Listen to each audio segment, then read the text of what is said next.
Okay, it's 12 o'clock now, so let's get started. Welcome to MFOA's webinar in collaboration with Vizio Consulting.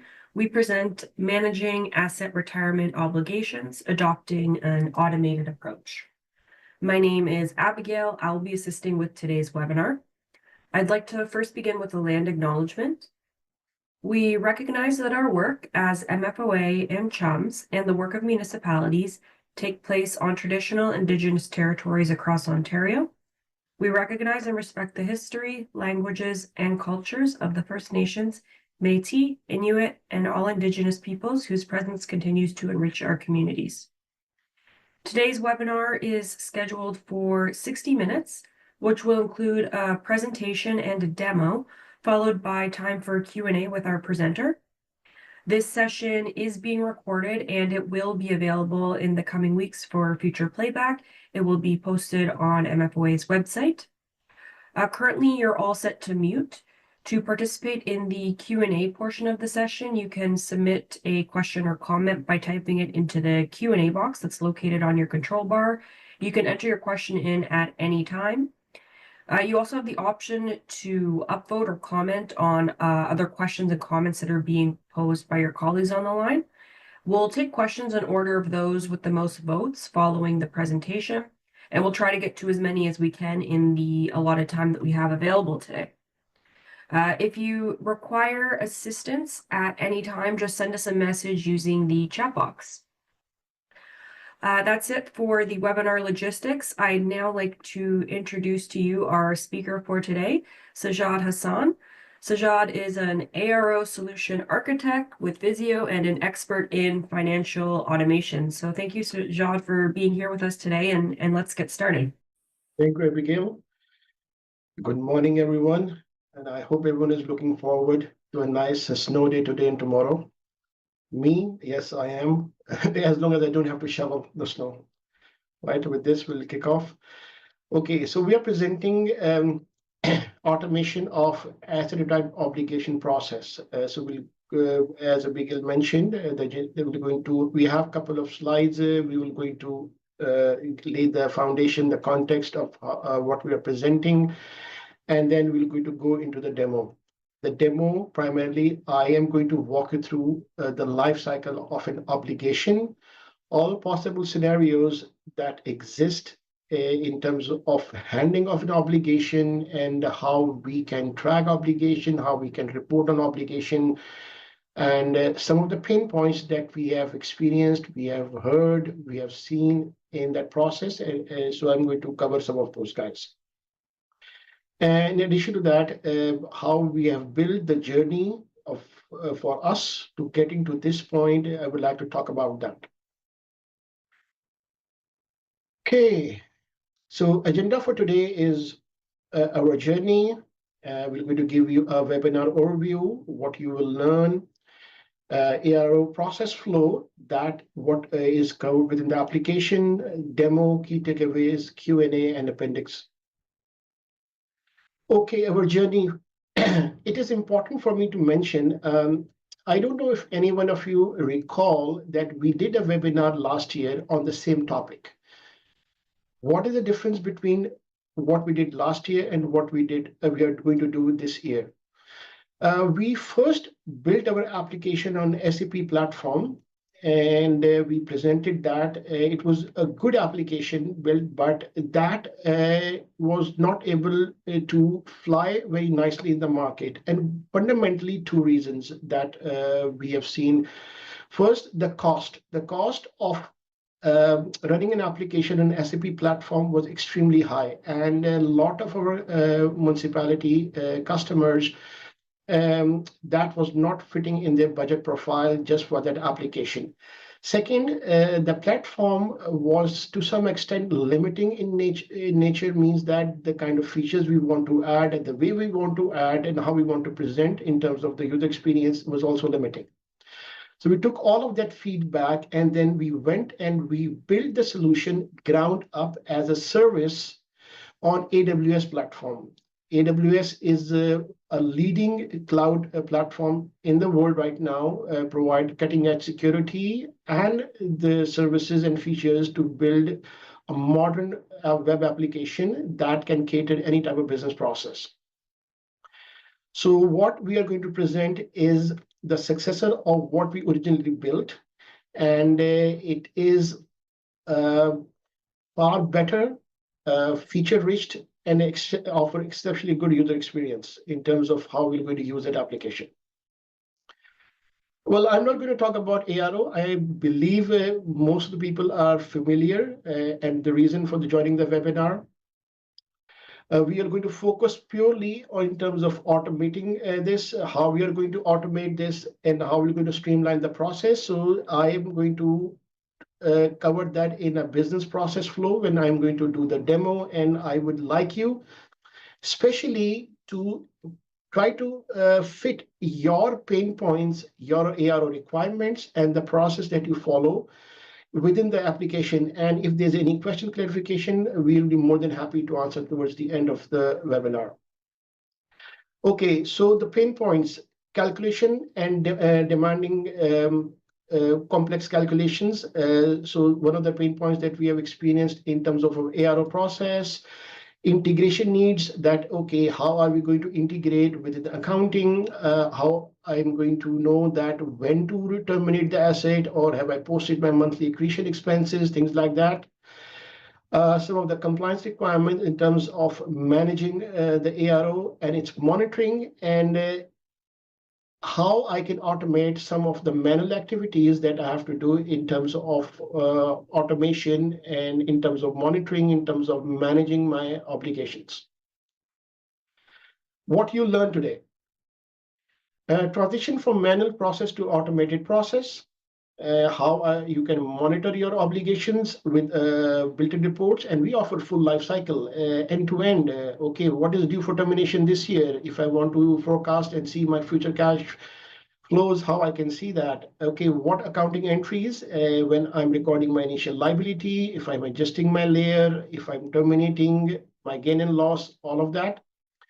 And more importantly, how I can leverage the SaaS-based model. I'm just going to briefly mention SaaS is software as a service, and it comes with a lot of benefits, and more today in the modern era, organizations and companies, even bigger companies like SAP, Microsoft, they are turning towards SaaS because it offers a lot of benefits to the customer as well as the organization who is developing that software. Okay, so this is just a slide. I've tried my best to put together a nice flow. And this is pretty much what is represented in the application, and obviously in a much more detailed and user-friendly way. On the top, we have the ARO process that is going from left to right. Your initial recognition, management of cost layers, your periodic processing, and obligation settlement. Within the cost layer, we have sub-processes, how we add layers, how we revise layers within periodic processing, how we record our accretion expense, how we record our depreciation expense, and the settlement. For each of the section on the top, or if everything is connected within the accounting process with the application. So your initial recognition, recording of those entries, your cost layer management, how I'm going to record my sub-ledger tracking in terms of your initial liability recording, if there is any change, how it will going to affect your NPV, how it will going to affect your future value, which year it is effective from, the difference of that calculation, how it will going to get recorded in the system, how we're going to post those entries, and how you can report on that. Periodic processing, we have taken a lot of that load from end user to remember, okay, your monthly accretion entries, monthly depreciation entries, and try to bring it in the system. You just click one button, or you schedule it to click one button, and pretty much it will do all those entries. Everything is happening within our application, and the final settlement, automatic calculation of gain and loss, all of that is kind of encapsulated in the application as a full experience of managing your obligations. With this, I'm going to move to our demo, and we will going to walk through each and every components. Now, if there's anything that is not clear in terms of the section, because I am going to cover a lot of sections, and I understand it will be sometimes hard to keep track. I will try my best to go step by step in a sequential manner to explain each and every section, but please note it down, and we'll be more than happy to answer those questions. Okay, so let's jump right into it. So this is our landing page of our application. And just a quick navigation things. On the left side, you see all the menus that are relevant with regards to the obligation management. Starting with our ARO planner, I'm going to cover this towards the end, and it will going to make more sense for you to understand this once we have covered the sections. Now, within that, we have a lot of important sections, starting with ARO configuration, and we call them modules. The modules allow you to perform activities with regards to ARO to cater different sections. Your basic configuration comes under ARO configuration. All your transactional processing with regards to creating an obligation, creating cost layers, managing future value, net present value, generating cash flows, comes under that. We have a regulatory compliance module also, which allows that if there is any regulatory compliance issue, as an inspection or something that needs to be tagged with the obligation, it can be recorded there. We have a lot of reports, and something we are continuously working to add more and more reports. We're going to talk about that. Your posting data management, and how we can establish a semi-automatic integration with your chart of account to be able to generate entries automatically. It is very important, and I'm going to emphasize that automatically means that for every activity for which if we have to record an accounting entry, the system will going to do that automatically based on your configuration. We're going to talk about that.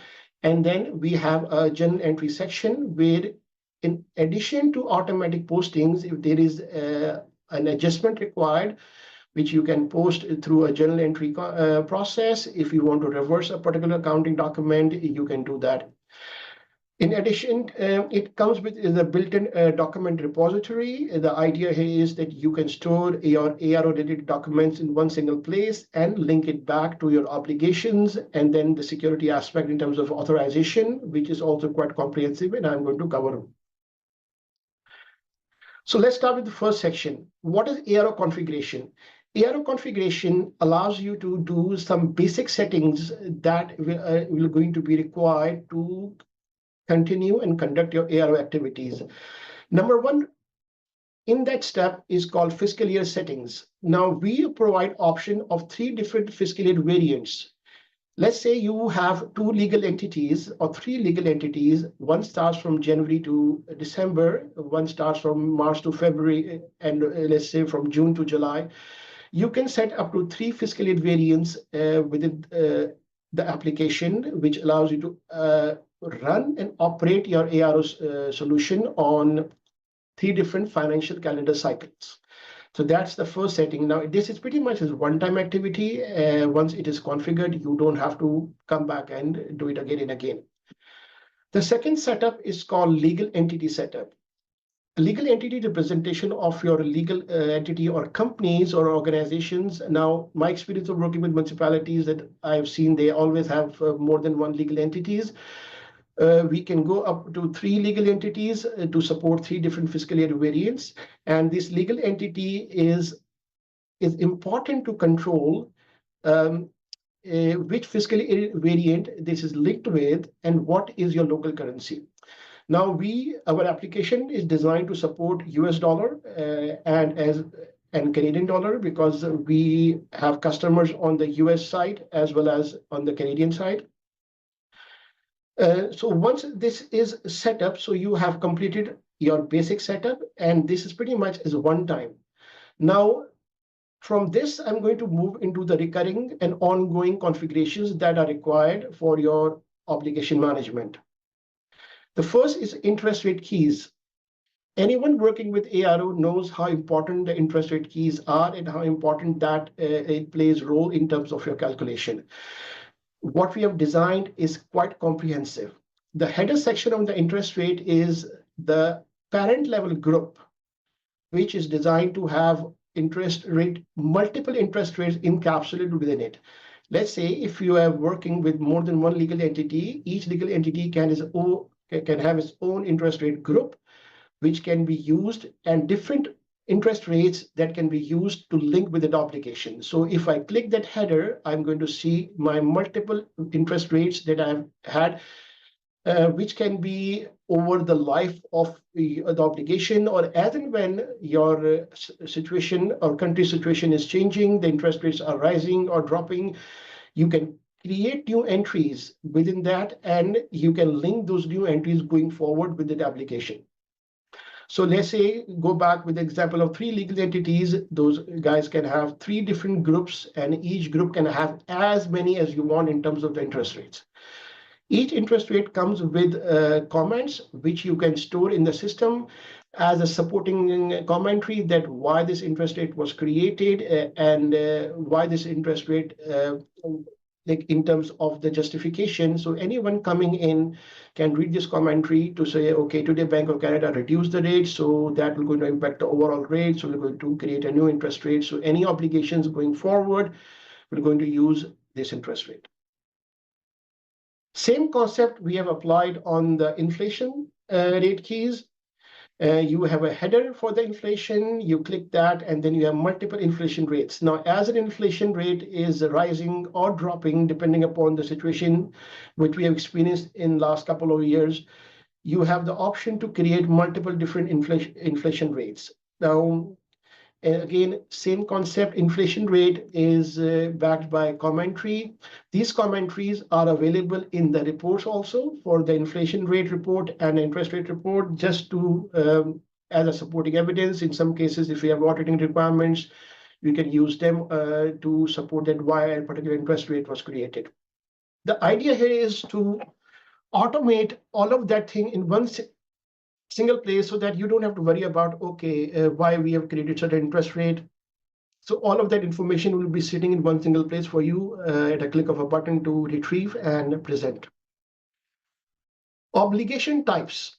Now, this is a very important concept. Obligation type is similar to asset classes group.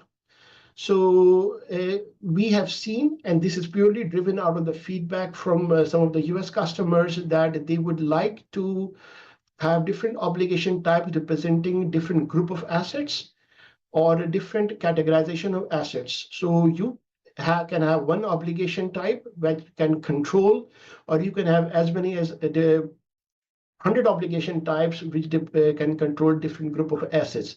One of the things in the application is that it controls the processing based on obligation type. So when you go and select, you can work on any particular obligation type within that legal entity, and you can assign different asset class groups for reporting purposes. Right now, we only support, and probably we're going to have only straight line depreciation method. There is no plan to bring any other depreciation method because we have not seen the usage so far to have any other depreciation method. In addition to that, we have ARO master data. The ARO master data has 5 different components. The modifiable component is called asset class groups. This is purely for reporting that if you want to link your obligations to particular assets classes or asset groups, like, okay, this is the obligation for tank, this is related to building, this is related to equipment, that is primarily for your reporting purpose. Cost layer type. So this is a non-modifiable master data. So every cost layer tagged with an obligation, and this is where we are going to start diving deep in the process. We have an initial estimate.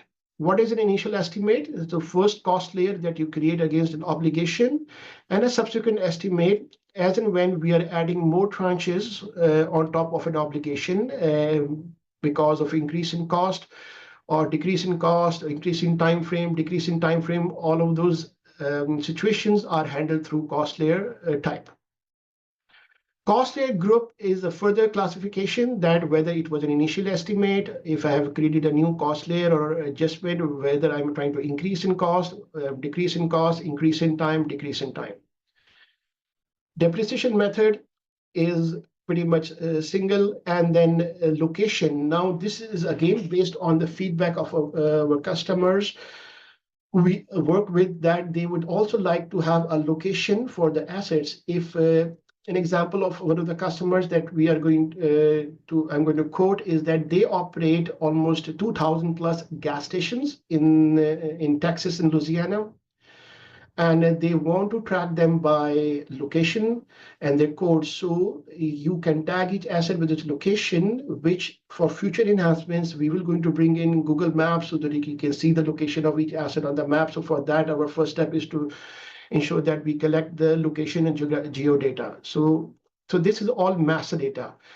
Now, this is pretty much one-time activity, and as and when you have more assets, you're going to start connecting and updating this on an ongoing basis. Once the configuration is done, we're going to go into transactional processing. Transactional processing has 4 different subcomponents, and which is where the real action takes place and starts. Your obligation management, cost layer management, your future value, net present value, and your cash flows. Let's go with the obligation management. This obligation management section is where you are going to create the core of your obligation. What is the obligation ID? What is name? What was the capitalization date of the asset? What is the planned retirement? Which asset group it belongs to? And what is the location of this asset? I'm just going to click this action and show you that the master data that we have put together and created for this obligation. Okay, so you have your dates coming, your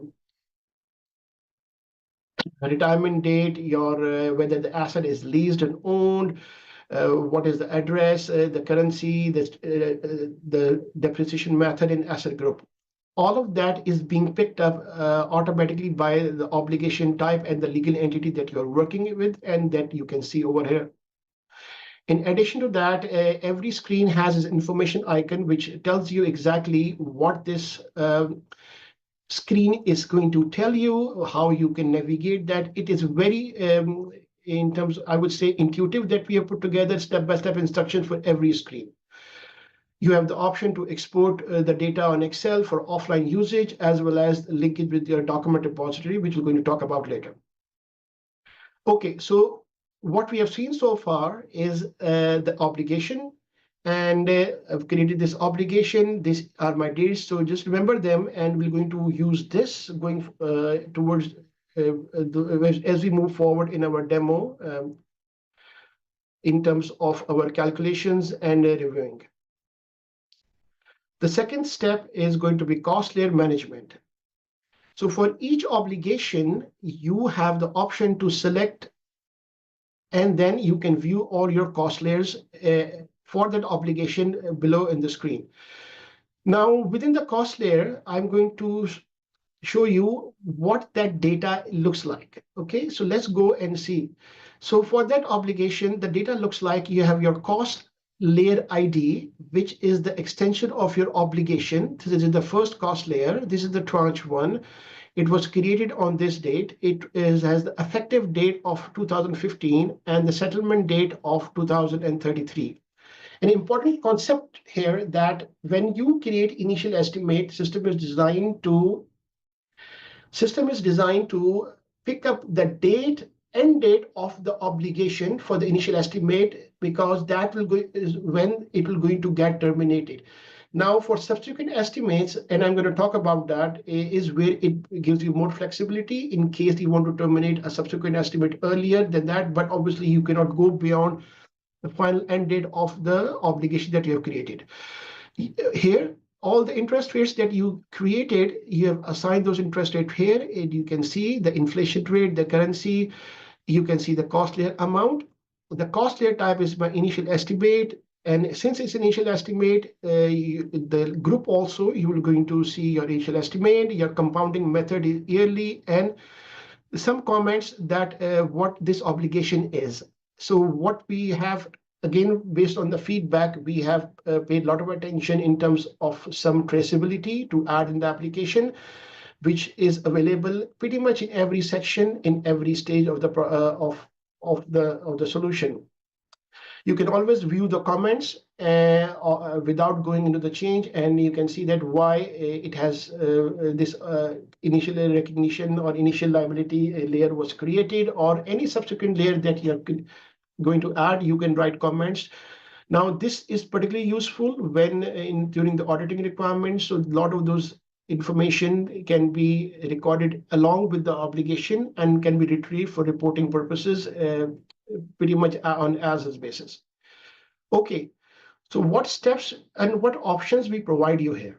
Okay, so let's say the first option is that every time you are going to touch a cost layer, there is a disclosure entry that the system is going to record automatically.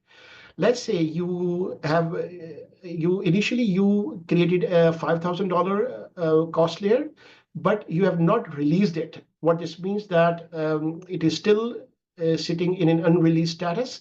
You can come here and you can change stuff, and then disclosure will go to keep on recording it. It is like a tracker as a supporting tracker in terms of that why a certain action was done or why a subsequent estimate was created, and it records that in a detailed manner along with the information that you can add this detailed disclosure notes here and details in terms of why you did a certain activity. In addition to that, you can go and create a new entry. The new entry will going to allow you to create a new cost layer. Now, because the first initial estimate has already been created, system will automatically going to default to subsequent estimate, as it knows that, okay, this is not an initial estimate. So you will only going to get a subsequent estimate, and you can also only create increase in cost. As per the process, as per the guidelines, that when you create a new cost layer, you can only do that for increase in cost, not in for any other thing. You can select your compounding method, you can select your depreciation method, but more importantly, you can select your rates here. The rates that you have put in the configuration section, and you can select multi different rates based on what you would like to do. In addition to, we have the option to adjust cost layer. Okay, the adjustment of the cost layer gives you three options. Okay, you have a decrease in cost. If you want to increase in settlement period, you decrease in settlement period. So all of that is tagged with that cost layer. And the beauty of this application, that the way we have put together, that it recalculates your NPVs and feature values. And from the date you want to make it effective, from that date, it calculates the delta, that how much adjustment needs to be done if there is a difference in your future value, your present value, and it creates an accounting entry automatically within the system based on that. Okay, so decrease in cost, you can choose your effective date and the new amount. Amount has to be less than $5,000. If you're decreasing the cost, if you're increasing the settlement time frame, you can say, okay, this is effective from, let's say, next year or 2017 or 2025, and what will be your new settlement date. And if I go with the decrease in settlement period, same thing applies, but system is automatically tracking that. And every time you're going to do an activity, you're going to have a disclosure entry created that, okay, for this date, it was first created. Then we have done two adjustments by decreasing the time frame or increasing the time frame. That is going to stay there forever with that obligation cost layer. The third process is the termination process. That termination, we have two options. You can terminate a cost layer, and once you click terminate, it will going to say what is the termination date and the termination amount. And you can run simulation to generate what will be the fund entries, how much gain and loss system will going to calculate based on that, and what will be the fund. And then if you want to actually go and terminate the application, you can switch off the simulation and terminate it. Now, we also have a reversal option. Reversal option is limited, that if that obligation needs to be resetted and which had some fundamental mistakes and you want to create from scratch, you can reverse an obligation within the same fiscal year. If the obligation is spreading or the accounting entry spreading more than one fiscal year, reversal is not possible for that obligation. All right. Okay. So far what we have covered obligation management, we have covered cost layer. Now for that obligation, we're going to see how the future value and net present value works. So system has calculated everything automatically based on uh, the information that we provided. So let's go with the first cost layer. If you look at the cost layer, our cost layer amount for $5,000. It had the date of effective date of 2015, settlement date of 2023. So the system has automatically calculated as soon as you hit save and release the cost layer, it calculates your future value, it calculates your present value, and it records a cost layer history that if there is going to be a change in the future value, it is going to keep track that what was the previous future value and what is going to be the new future value. This is particularly useful in the case that when you are adjusting the cost in terms of the time frame, that will going to keep track in terms of what was original and what was is the new value now. In addition to that, system also generates the cash flows. So I'm going to just select the first one that we are using here. And then from there, I'm going to select the cost layer and I can see all my cash flows. So let's do a bit of a checking here. So my first opening balance of that cash flow, 3,113, should match back to my present value.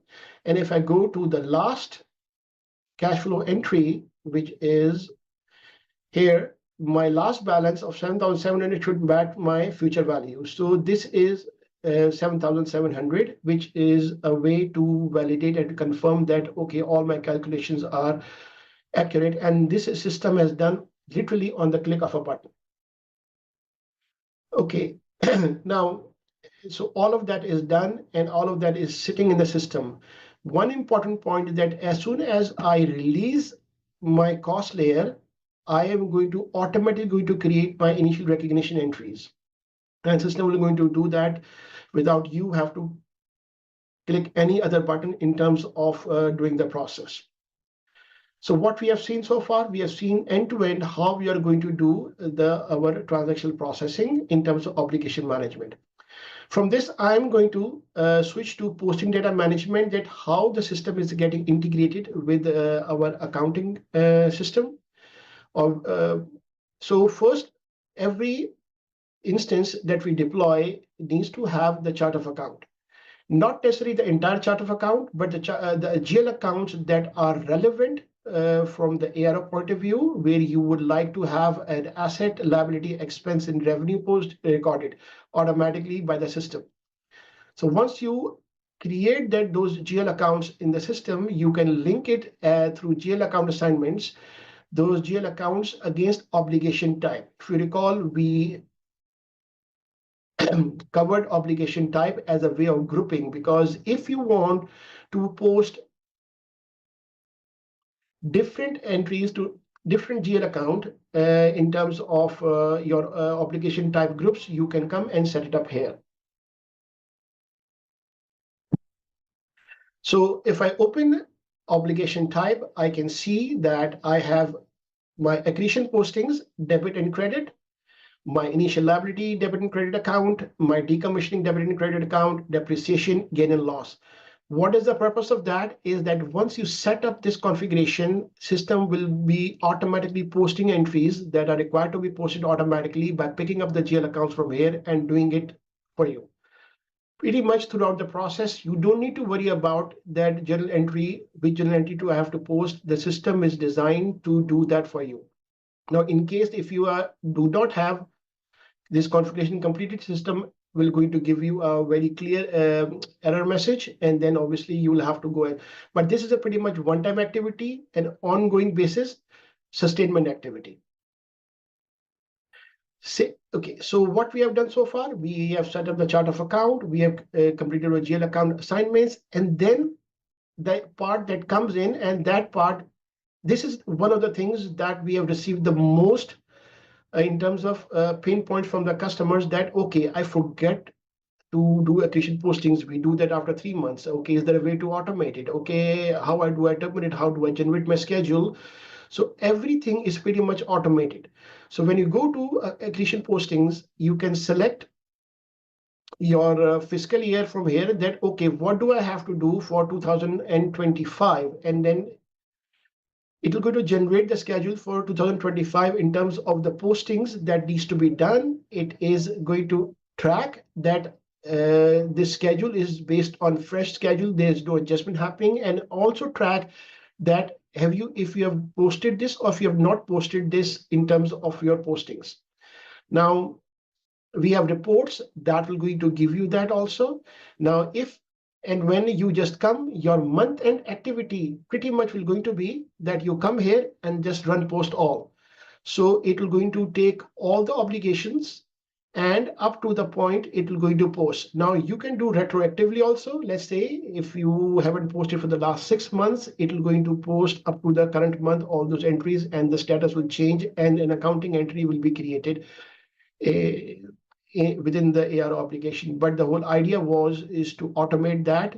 And in upcoming releases, we are also going to bring this as an automated batch feature.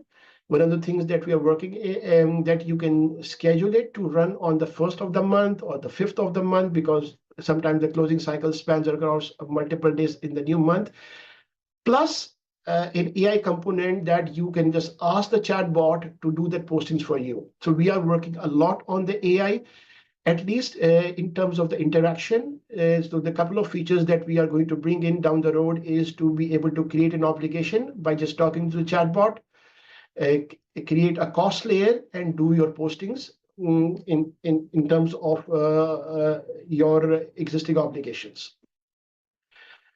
Same thing goes for your depreciation schedule. So with the depreciation schedule, I'm going to jump to the last year and show you that I think it was 2033, that the ending balance of that should match your what do you call? Let me just sort this. Okay, I think I have to go 2034, but your accumulated depreciation balance will going to match back your present value of at the time of the creation of your. So what we have also done and paid very close attention that the numbers match back end to end from everywhere, from any angle that you see. The numbers are going to match back. So this is the amount for the present value that for which when we created our obligation for $5,000, that was the amount. So that was what was recorded as your asset, and through the accumulated depreciation, you are going to reduce that boil down to 0. Okay, so what we have covered, and then we have our obligation postings. This is where you can have all the accounting entry postings associated with an obligation in one single place. So what we have covered? We have covered the configuration piece. We have covered the transactional processing piece. We have covered the posting data, how this is working, and then I'm going to show you the journal entries. For the journal entry, how this works. So it comes with a built-in journal entry screen. Okay, now why we thought it is important for you to do, because there are a lot of scenarios in which you would like to do adjustments manually on top of it. So you can do a posting of that entry through a journal entry screen, which will going to go and adjust the balances from the accounting side within the ARO solution. You can select legal entities, so you can do multiple legal entities. You have multiple document types, that whether it is for a particular process, each journal entry is forcefully linked with an obligation in the cost layer, so that you do not lose that audit trail in terms of your obligation integration and the details in terms of line item text. And obviously it needs to be balanced before you can do actually the posting. Any postings is incomplete if you don't have a reversal process. So it comes with a reversal process. Okay, if you have to reverse an accounting entry for whatever reasons, okay, let's say you terminated something and termination is not according or the numbers were incorrect, you can always reverse the termination entry and recreate through the journal entry.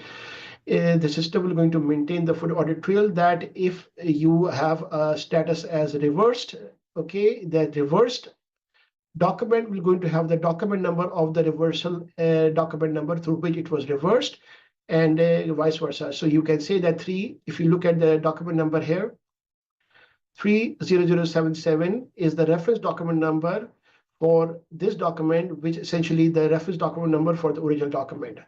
So another important aspect of maintaining that integrity is tightly knit together in terms of giving you the information at your fingertips, all the audit trail, traceability, everything that is available the system, and then it is just a click of a button. You can just do a reversal of an entry. Okay, so you can export to Excel, export to PDF, you can refresh, you can have filter values for which you want to run the report. You can just select which legal entity you want to run the report and which particular period, things like that. So all that standard stuff that available. You can also do mass reversals. Let's say if I select multiple entries for reversal at the same time, you can see that this button becomes active and you can do mass reversals. A lot of these features that we've added, this is the culmination of our experience of working in financial applications and automation process in SAP. Now we are working in AWS in terms of bringing these type of solutions to our customers. And the last one is called general entry reporting. You can see all your accounting entries in one single place by document number, by line item number, that what was posted. Now, for the demo purpose, we are just bringing in everything in one single place, but it is quite detailed. And you always have the option that, okay, if you want to streamline or reduce the number of fields that you want to, every report is pretty much configurable. Let's say I want to see only a cost estimate name, and that's all I want to see. I can just quickly modify this report, and then I can export to Excel and see. So for each entry, you can see your GL account, what asset class group, what was the interest rate used for this, what was our cost layer ID it belongs to, and what cost estimate it belongs to. So now, with every solution system, it is important to have a good, decent set of reports, right? So let's go see some of the reports. So this report section comes along with a lot of the reports, and we are continuously adding more reports into this. I think there are 5 reports in works right now. So let's just go with some of the reports that are available. This is a liability summary report. This report has information section which tells you exactly what this report is, what are the key features of the report, how you can use this report, and anything. With regards to that report will be available in this section about this report. This is the liability summary report. Another report is called ARO evaluation report. So what this is telling me that, okay, this is my obligation. And these are all my disclosures associated with that obligation, that we have a cost layer decrease, cost layer termination, anything. This is pretty much test data. So don't get confused with that. But that's exactly the disclosure that I showed you as part of your cost layer creation process is being tracked here. And you can run this report to see that disclosure. It has the details that what this report is providing and telling you in terms of the information. You have a cost analysis report. What is this is that all the layers under one roof for that obligation, what interest rate was used, what inflation rate was used, what was the amount that was used in terms of the cost layer. Your settlement report, it essentially tells you, now this is one of the reports that we are working towards to get triggered automatically towards, I think, the last period of your financial cycle to be sent as an email that to remind the finance department that these cost layers are due for termination at the end of this year, so that you can take the necessary action. But it essentially tells you that, okay, these are the obligations that are due for termination in 2034, and they are still pending. And this is, again, one of the things that we observed, that we have large number of obligations. It is sometimes become hard to track. So the system will going to be tracking that for you. Okay, so now this is your planned schedule report. So this essentially is going to tell you that, let me just run it at the application level first. This is your forecasted schedules for all the obligation. Okay, so let's say we have two obligations. You can go down here and you can see your accretion schedule and your depreciation schedule. Okay, based on the date. So I want to see this by 2025 schedule. If you want to see 2026 schedule, now that could be for any reasons. If you want to see your future cash expense outlay, you can just run this report and see that. And side by side, you can see accretion schedule, depreciation schedule. These reports come at two levels. You can run at the obligation level, or you can run it at the cost layer level. If I go at the cost layer level, it's going to go down a level below in terms of what my that accretion and depreciation schedule looks like for each cost layer. So now this is my first cost layer, okay, and the schedule is for that cost layer. Right, okay, and same for depreciation schedule. And I think the last report that I have, okay, so now I'm going to cover a little bit about the compliance. So the compliance is something that is for tracking purpose and reporting purpose only. What it allows you is to create a certain set of entry in the system that needs to be completed or actioned upon before you can terminate the obligation or during the life of the obligation. Okay, so right. So you have your regulatory agencies, your compliance status, your compliance actions, and compliance interaction. And then you can go and create an entry for that particular that, okay, what is the requirement name? Do I need to clean up anything? Your agency, your due date, your compliance action statuses, things like that. But more importantly is that you have a very detailed report on the compliance setup, which tells you that what action distributions you need to do, interactions, statuses, any due date that if you are a missed due date and aging of that. But more importantly, if there is any meeting minutes out of that compliance meeting with any regulatory agency, okay, you can add those meeting minutes, and we have introduced a low-level AI component to extract, okay, if there's any alerts, critical deadlines, key requirements, action items, risk, and status updates from that compliance activity. Now, in certain cases, this becomes important, but certainly not a mandatory thing to use it with the ARO. So that's yes. So with this, I'm going to just cover some few other sections. You have your own document repository in terms of managing document, which you can link with your obligations. We have a detailed security screen in terms of detailed security screen in terms of managing how a user will have access. A user can access display. You can have a change access. You can control the access by each screen, who can enter which screen or perform which activity. So quite detailed and comprehensive from the security aspect. I would also encourage that we have our web page, which pretty much lists everything in detail, especially the implementation timeline. So our standard implementation timeline is 7 to 8 weeks end to end to implement or deploy this SaaS solution. And in addition to that, I would also encourage to understand what is a SaaS solution. It is a software as a service. What this means that you pay $0 upfront cost, $0. And till the time the deployment is not complete, there are no components of any subscription fees that is charged. In addition to that, all innovations that we are doing with asset retirement obligation will going to come as part of the subscription. Means that if we are going to add 5 new reports, if we're going to bring the AI component, if we are going to bring additional modules in that, they will going to come automatically. Some of the features that we are working to add environmental module.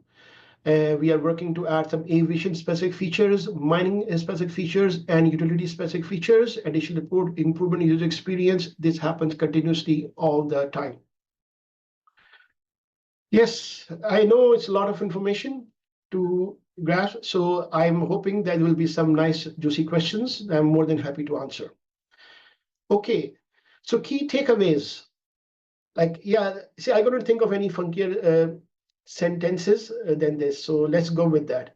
So automation is not possible. It's profitable also. It will going to speed up the work, give you more time. That's what automation is. And we've seen we are in the era of automation with all this large language models and everything that is helping and supporting us. Okay, technology is your ally, which means that you need to use technology to supplement your work. You need to improve your day-to-day activities.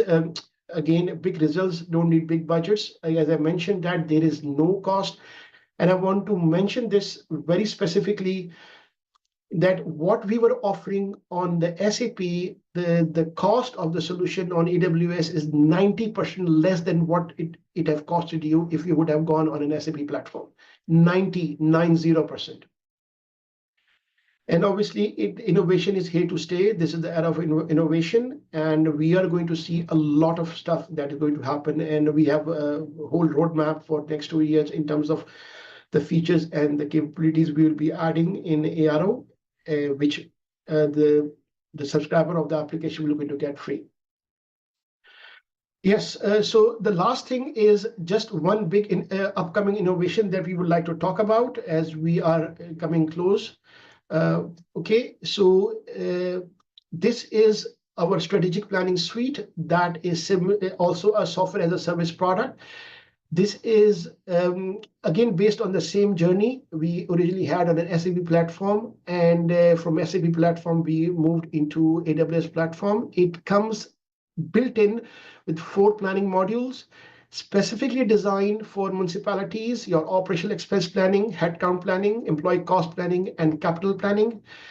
End to end, I'm just going to quickly walk you through some of the menu items. Like for your operating expense planning, you can track your growth rates, your initialize of the data, your manager updates, planner updates, result consolidation, your allocations, and your transfers.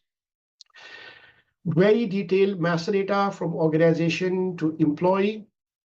Within that, you can have your own job families, grades, and positions, your compensation setup, your benefit calculations. Within that benefit calculations, if I just go and quickly run this, you can have all type of benefits with different calculation types, whether you want statutory benefit, whether it's EI calculation, CPP calculation, pretty much is covered. I just wanted to give you a teaser of that.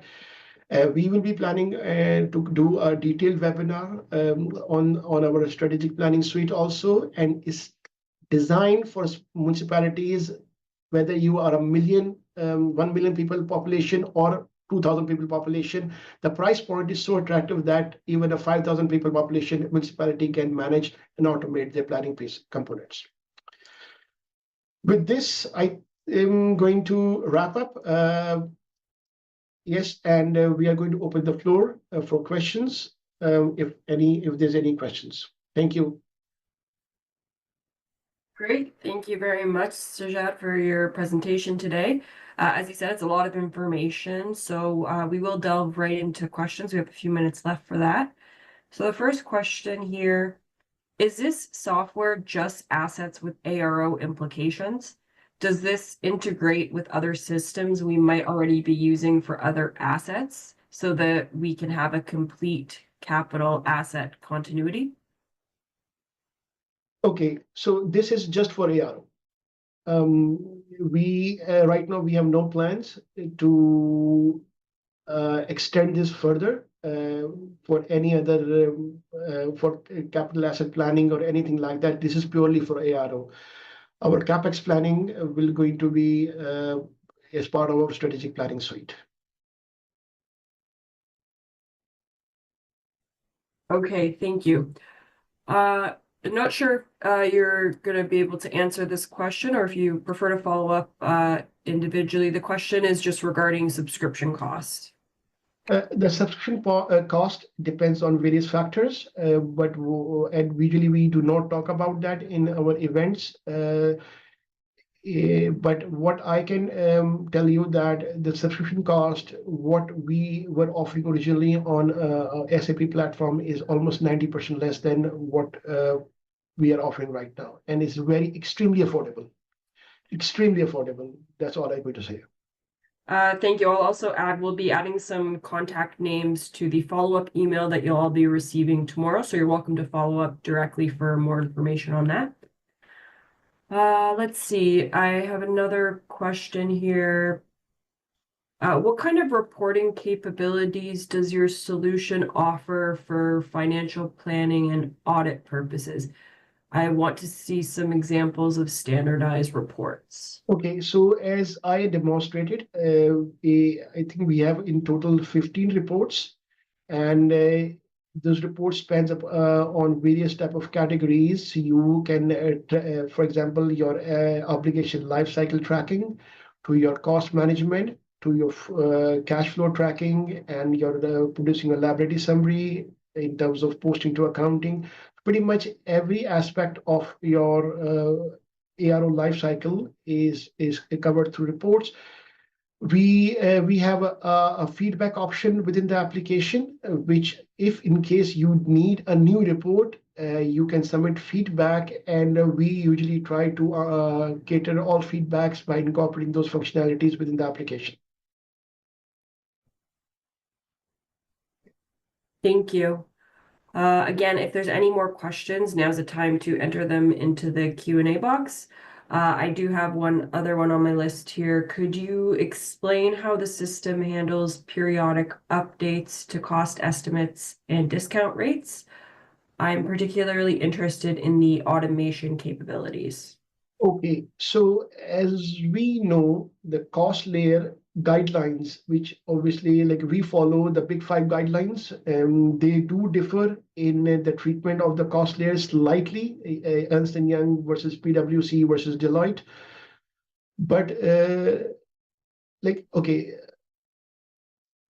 all right, okay, so in terms of the cost layer treatment, you cannot change any interest rates.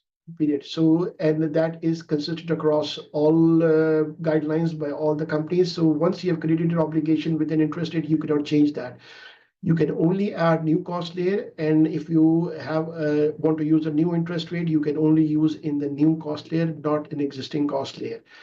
In terms of automation, it generates your future value, your present value, your cash flows automatically on a click of a button as soon as you release the cost estimate. Same thing goes for adjustment. It recalculates the cash flows and your values and calculate the delta from the point of effective date and post those entries in the system. Yeah, so pretty much automated everything end to end. Okay, great. I'm not seeing any other questions right now, so I guess that will bring us up to the end of the session for today. So thank you everyone for joining us today, and thank you to Sajad for taking the time to speak with us today. Thanks once again, and bye for now.